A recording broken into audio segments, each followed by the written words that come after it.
awan ni Children Hospital, awan dawai di Dr. Arvita.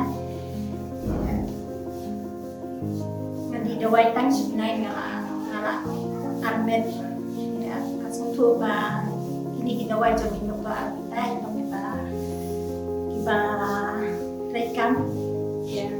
Di tang sebenarnya yang ada don menu-menu di Papua penulis dawai ini Dr. Arvita ya sawan Hanya Children Hospital di Dr. Arvita IVF Dr. Arvita ikawan sisin sebenarnya gawati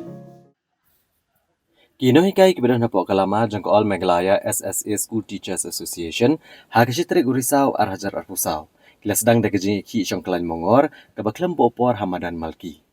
Ya kini gajing ki la penlong hadir mana kaliang kesorkar jela kamshim narai AA halor gajing dawa kene ke association ban kentiu ketulap shispa nak shispa ya kinohikai SSA. Habakran hikinong pathai kubor na kaliang uba wan benrap di lapang General Secretary jengkene ke association. Wito bagino kay SSA kila siya akan tiutulap kaddo hagas nam arhajar kan rio. Bat mentala prasnem kam syamladon kano gajing kan tiutulap. Wala nagaliang association kila julit bo da gajing man kapor sa kasorkar. Bat gani gajing le kasorkar kala penbor kino hikay ban haban elaka kam hikay bat ban mi syamadan ban pensngawi gajing dawa.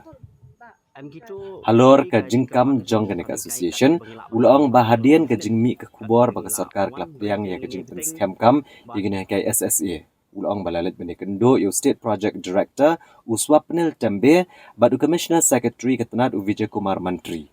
Ban penti kenai kene ke kubor. Nri na kaliang jeki kila kentat kene ke kubor da ke bakado baga sarkar kan omla ban penskam kam pura ya kino kay SSA.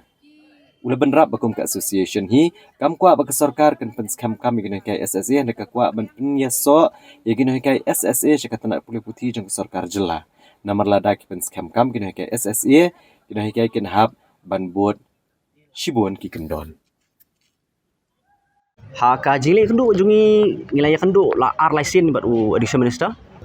Tenang liang jungi jingsha verbally hi ikubur ba kadai shishahi yangi bangin dawan rei kai bangi kerpat ban sim step pat nak liang government pede kumbolong hadu kini si isu inform bi ngilong ba kaplan kadon na government rei kam disclose ngin rei isu ong be belong ba ka government kampat sim kunu ka decision haka karai ka jungka nadu ba la ngila penrei kan ka SSA last nadu arja saw ba ka ngiyo how arja pra ngila yo ing penkiu benikong kaspan ka belong sausnem dep arja pra ngiyo so arja spo kaspan ka belong arsnem na arja spo ngiyo biang arja khatlai kaspan ka belong laisnem ban warja khat lai hadu aja khat riu ngiyo ya katulok batmai aja khat nyo nrei la penkiu ngilu aja khat riu ni kheng ba kaspan galong sausnem te na warja khat riu ha aja khandai ke kaspan ke balai snem ke bagi sang ibu ya kene ka siti ke jungi ten rei nadu aja khandai hadu menta kaspan ke bagi lai ke lapoi cha ka prasnem tam te ngi khlem sim layo kanu te halor kata kanu rem ba ling ba ki jingtho ling ba ki jingle kandu ki jungi ya ki menteri kam sim lalong ba seso ha kanu phang ba kin sim serious ya ka issue ke jungi ka jingkren jong u chief minister kalong ba ka education ke ka top priority ke jong u te ka education sector ke wei ka ba usim interest ba te belai u neglect ha ka beri ba ka point ini te belai ka sarkar kadon sibun ki mat ki bakan le nak benta ban plut ini kita masa kini kita hindrei na benta ka jing bah ka jungi kini kai kam sim don pisang te ngi sim nomor belai ngi hap apa ka jingpet jong state ngi dawa be state ya ka e ka bangi dei ban dawa hi kumbai la sai long ngi na doa aswa